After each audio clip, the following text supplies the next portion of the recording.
team. Does everybody know what soul is? Yeah. Okay, so I just want to talk to you a little bit about soul. Is that all right? Are we going to do a soul?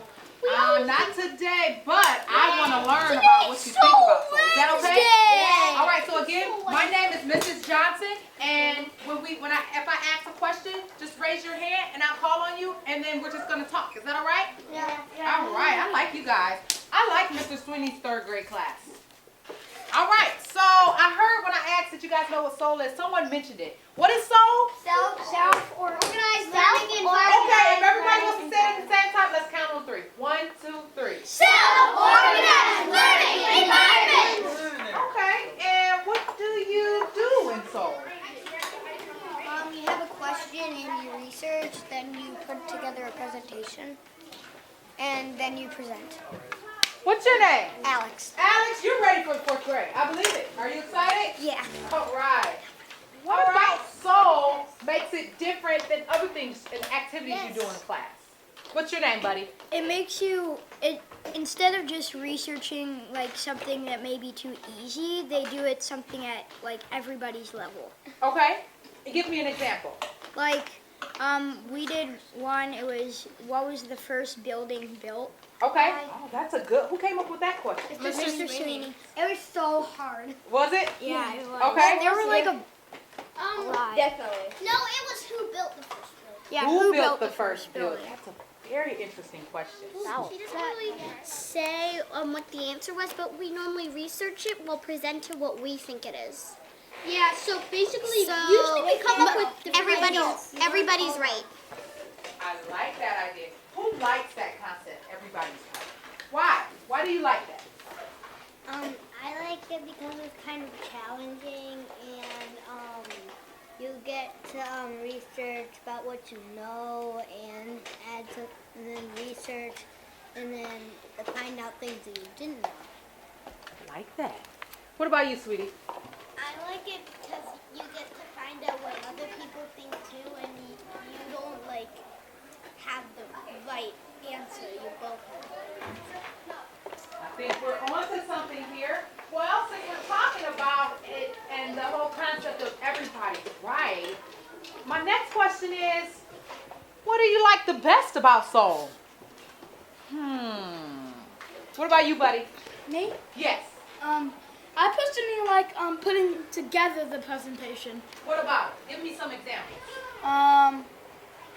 What's your favorite type of presentation? Favorite type? Yes. Google Slides. Oh, Google Slides. So you like using modern technology, huh? Yeah. One of those 21st century skills. You got to have those. All right. What else? What do you like about soul? What do you like the best about soul? I like the best about soul that you can work on your own and get some information. Then you have to find some people that you want to work with for your soul on Google Slides. Oh, so you like Google Slides too. So Google Slides is hot here, huh? What else? We What else? also use Pear Decks. It's another kind of, you can get it like on Google Drive. Okay. So And it's a different type of I also presentation. like to research. You like the research yeah. part. What's one of your favorite search engines? I like Bing. It's nice. Yeah. Okay. What about you, sweetie? Well, I like the creativity of your presentations. Like, if you can make a trifle. I just like there's a bunch of options that you can do during the soul. Can you tell me some of those options for your soul presentation? So you could have a trifle. Okay, and what's a trifle? Just in case someone doesn't know. Well, where's our example? It's right there. There's some right up there. Let's see. Oh, so this is a form of a presentation that you can use for soul? And also this one. Okay, so you can do one on paper or on cardboard. These presentations actually look pretty cool at a first glance. I'm very impressed with this third grade group, I must say. Oh, we have printouts. Yep. Of what's that? The county? The state? All right. Oh, it's of Shaker Village. I like this. Okay, what are some of the other forms of presentations? Let's see. Who haven't I heard from? You. Docs. Docs? What? Tell me a little bit more about that. Well, like you don't have to do it on a slide. You can just put it down in like your own words and kind of and like some. Well, mostly Zara And Nico, I think we did a doc with like, and we highlighted different words, and then for parts and not just like have it for a slide. Okay. And another type of presentation? There's one called Powtoon. Okay. And tell me a little bit about that. I've never heard of that actually. Well, Powtoon is basically where you can make like a video. Oh! As your presentation? So you can create your own video as a presentation for your soul research. Yes. Oh, And my that makes it cool for It's harder to hard too. Well, I'm an adult and I think it's pretty cool myself. And you can like switch from slideshow mode to video mode. Come on, are you serious? Yeah. Oh, that? And you can do like from scratch, or you can do it scene by scene. You can do a skit. Still log A skit is when you can actually also do a skit on what is it called? We always use it to make movies that you and Paris to do. Yeah. So what we iMovie. He's gonna cast the Yeah, you he's can do gonna it on cast there. the shaker. He's gonna cast the shaker homepage. What we normally do in the skit is we're like acting out. Like let's say when we were one, how do animals communicate and do they have accents? We pretend we were in an Amazon forest and we were looking at different animals, and then we'd upload a video and play the video and pretend it's an actual animal. So we act it out, but we add information into it. So what I want to know now is who has the best story of a soul that they did? The best story. It has to be the best story. I don't know. Oh, I haven't heard from you. What's your name, young man? Elijah. Hi, Elijah. And what is your best story of a soul? Well, I started researching. I couldn't find anything. I'm like, come on! I have to find something! This is getting out of hand! And then, at last, I found this one good website. It was super good. Then I put it on the slideshow, and then at the last second, he said, stop. I didn't even get all my research down. And then he let me do the rest. And then I got done. That was a really good story. What's your name, young man? Cassius. Hi, Cassius. So one time I was doing research, and it was I saw a website that might look good, and I read about 2 sentences, and only one of the I read 2 sentences. I thought it was helpful, and then I thought a little bit. Only one sentence of that whole thing was helpful. Really? So that wasn't a good site. Anybody have any presenting stories? I think you have a good one. I'm convinced that you have a good one. So I was working with my group, and we were like, I'm getting tired of putting this on paper. So we went to Google Slides, and we were like, maybe we could put our research in a slideshow. And this is when we started putting it in slideshows. And then once we put it into slideshows, everybody was like, whoa, how did you So do you this? started something. You guys were on to something. Yeah. Well, who was a part of your group when you No, did that? it was Zara and Nico and me. And then I got the image. Well, now, I want to know a little bit about how you feel about working in groups. Because in Seoul, you break up into groups. Yeah. Yes or no? Yes. You're allowed to choose your group. Yeah. Do you like that? Yeah. Would you prefer Mr. Sweeney to choose your groups? No. Well, let's do a raise of hands. Who likes to pick their own group? Raise your hand. What? Can it be sometimes, sometimes not? Sometimes, yeah, sure. Okay. Okay, and who wants Mr. Sweeney to pick their group? We won. So what do you like about working in groups? What do you like the most about working in groups? What's your name, sweetie? My name's Mira. Hi, Mira. The thing I like most about working in groups is that if you don't get much information, your partner or the rest of your group might have some, and then you just get a lot of information at once. So you like the fact that you can share ideas and you learn a lot of information from sharing ideas. Okay, what about you, sweetie? Well, I like the fact that Mr. Sweeney picks our groups. Some people in this classroom like to not work in the group for the research period, because they like think like, oh, like I mean like someone else, like I think it's easier for them because they don't have to worry about someone else helping them. But then in the presentations they have to go on one. Right. And I also like about Souls is that you also in working with groups, like if you're working by yourself, you would just like get the information you know, Right. like you get. But then if you have a group, like you work, but then you also learn from your group members, and then other groups when they go to present, you also learn from them. So it isn't like just you do some research and that's all you know. It's like you learn some from your group and then you learn from other people's presentations. You articulated that well. Awesome job. Huh? So you like the fact that you get to learn from multiple sources and not just what you learn yourself when you're doing your personal research. Yes. So sharing information. Yes. I like that. Okay. What about you, Cassius? Me, I like when Mr. Sweeney picks our groups because sometimes when we get to pick our groups and you ask someone to be in the group, sometimes they already have enough people, and then we all kind of waste time on just picking a group.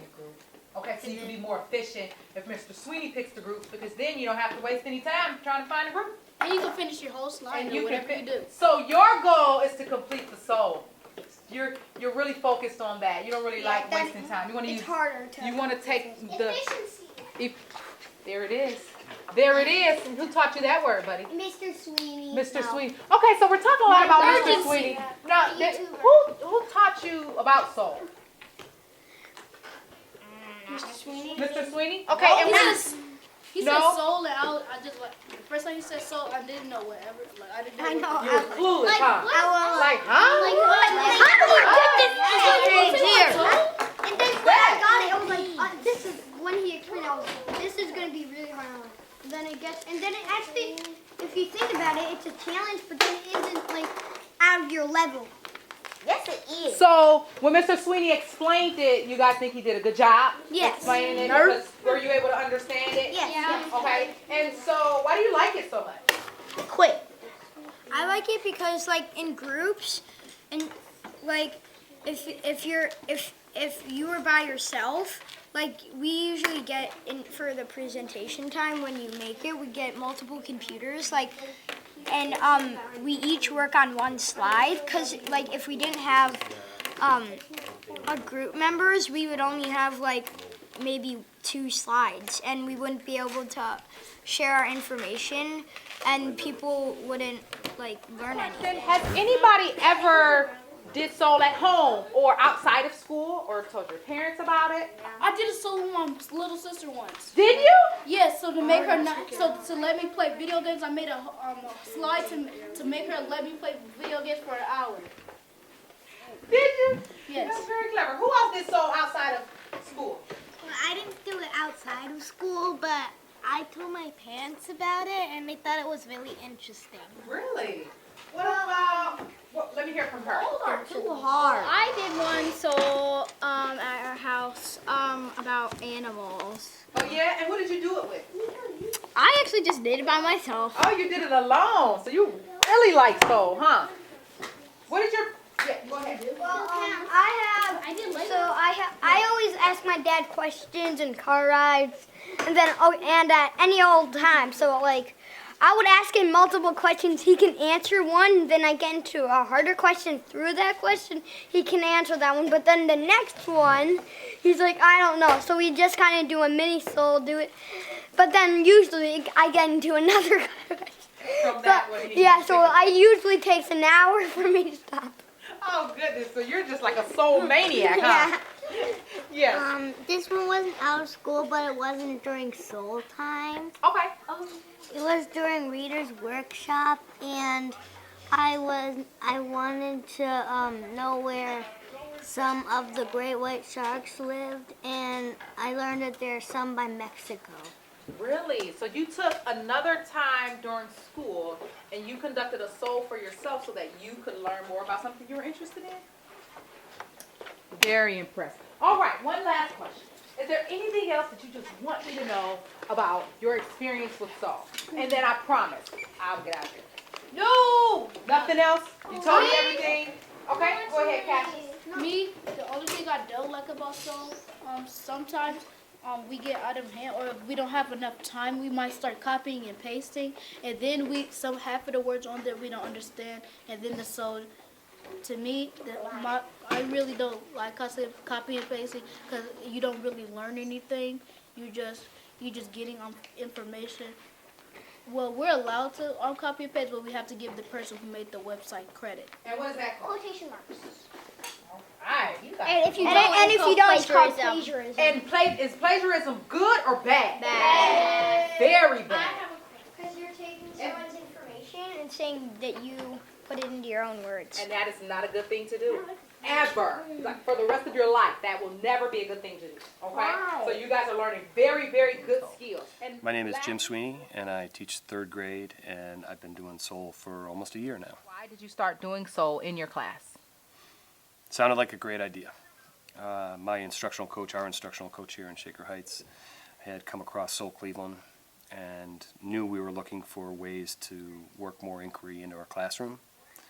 She brought it to us during Professional Development Week, and we haven't looked back. Have you seen any changes that you can attribute to soul in your classroom?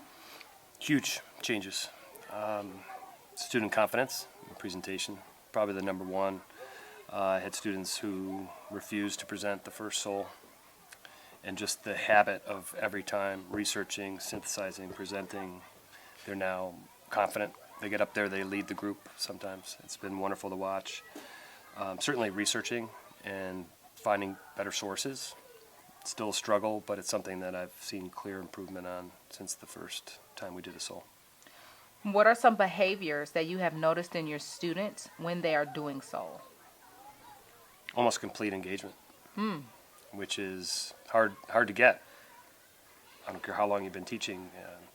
Even the most engaging material is sometimes lost on some students. And with the soul, I think the way it provides multiple entry points to students across the board has increased engagement. And that's probably the number one behavior that I've seen improve. It's just consistent. If you have a good question, good big question, they are eager to answer it or try. It felt good to hear your students mention, and multiple students mention, the fact that soul and how you presented it is for every level and it's not over your head. I love that they said that themselves.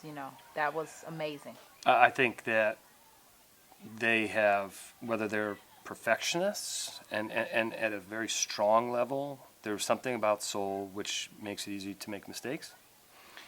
And if you're struggling or not, it has a framework that allows you to pursue what you're interested in. And it seems to be a very forgiving environment that lets everybody be involved. And would you say that carries over in other, I guess, maybe subjects or even personalities? I believe it does. Because it's been such an important part. We do them weekly. Because it's such an important part of our routine, I have no doubt that it's spilled over to their other research projects, their other writing projects, and certainly their presentations. And I could just comment from just my visit with them, my time with them. I could feel the fact that it meant something to them that everyone learned, yes, not just themselves. I thought that was very admirable. I've always been a big believer in collaborative work, small group work, but there's also something about soul which holds everybody accountable. Now, not the first several times. It's tough, especially for kids who are used to working more on their own, or for kids who maybe are left out of a group. The fact that they're going to have to find a group and they're going to have some role in the process. Again, several souls in, we started seeing just a marked improvement in collaboration. Have you shared how to do soul or discussed it with other teachers or people outside your school? Yes, to inside the school. we have done professional development since the beginning of the year. We've gone back and tried to help, especially younger grades, where I think the technology can be kind of daunting. We've tried to help them brainstorm some ways to make the SOL process a little more accessible to the younger kids. And then at grade levels, even on our grade level, for example, we've gone in and tried to help teachers brainstorm good questions. Because I think if you don't have a good question and it's not well planned, sometimes the results aren't what you want.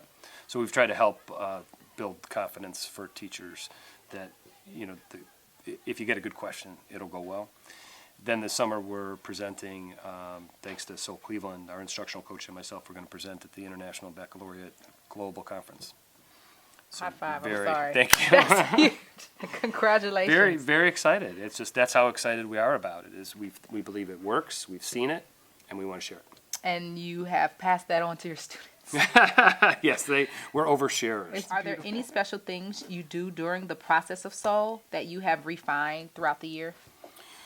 Well, yes. SOL Cleveland, again, is developing an app for teachers to help guide the process, whether that's at the beginning coming up with a good question, whether it's timing the SOL throughout, sharing evidence with students. So as that app has been developed, we've refined a number of things from planning to actual process. But I think in terms of my own classroom, number one, I used to pick the groups. We started that way. Then I think it was really more professional development, which led me to say, no, I gotta give up a little bit of the control, more, and let them pick whether they want to work on their own or in a group. And that was a big refinement, and I think it really empowered the kids. So that's probably the top refinement. Also, trying to figure out better sources. It's a struggle, and because again, my role is to facilitate and not to direct, but we've had a number of SOLs that went south because the sources weren't good. And so that became a refinement in the planning process, trying to make sure either they had available sources or to make sure the questions resulted in good sources. Mm-hmm. What do you see the value of the SOL pedagogy in the classroom? Onaway is an IB school, which means an International Baccalaureate school, and it's founded on inquiry-based learning. And so that, for me, is where I see the biggest benefit, because if we're an inquiry-based school and we truly mean it, then we need to be using inquiry-based instructional strategies. And that's SOL in a nutshell. And what I love about SOL is it can be adapted for math. It can be adapted for language arts. So it can be adapted across the board, cross curriculum. And there again, that's one of the goals we have in Shaker Heights, is being a cross curriculum inquiry-based school. So it's perfect. Can you share a story or two that illustrates some important things students may have gained from operationalizing SOL? There was one student in there, he just didn't believe he could do it. And over time, the routine of SOL, the engagement, high level of engagement with SOL, the ability for students to be creative during SOL, especially in the presentations, and the collaboration. The fact that other kids wanted to work from him, wanted to learn from him. I think over the course of just a couple months, his confidence grew and his achievement grew. How has doing SOL in your classroom impacted you as a teacher?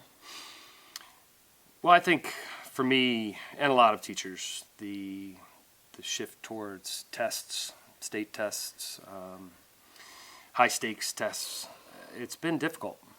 Honestly, I think it's taken away from student enjoyment, teacher enjoyment, just in terms of delivering the curriculum in fun and engaging ways. I think here in Shaker Heights, we're trying to buck the trend, and SOL has given us a strategy to do that. I mean, I see the content being delivered in a different way, but the kids are discovering the curriculum instead of my standing in the front of the room saying, here's our learning goal today, and we're all going to get there by the end of this lesson. I see the kids delivering themselves the curriculum, and that to me is the power of this. From the minute I heard about the students in India who lived in the ghetto and were able to, over the course of a year or so, lift themselves to the level of academic achievement that an average adult in the West was at, that's just powerful to me.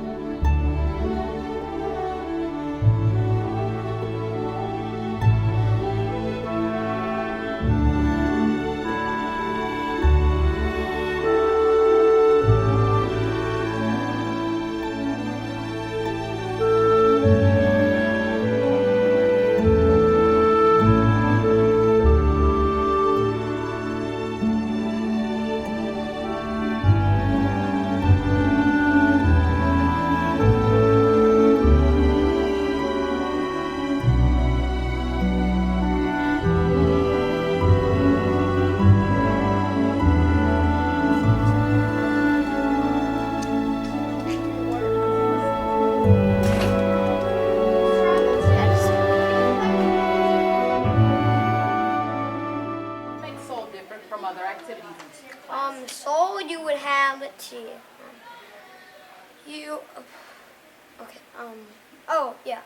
so it isn't just like you research, that's all the information you get. It's you research, get some information from your group members to better understand the question, and then you present, and while listening to others present, you find some more information. What do you like best about soul? I like best about Souls, same thing basically, that you can present and you don't just get the information about that you learn. It's that you also get it from your group members, other team groups, and you just learn a lot more than you would in other activities. Nice.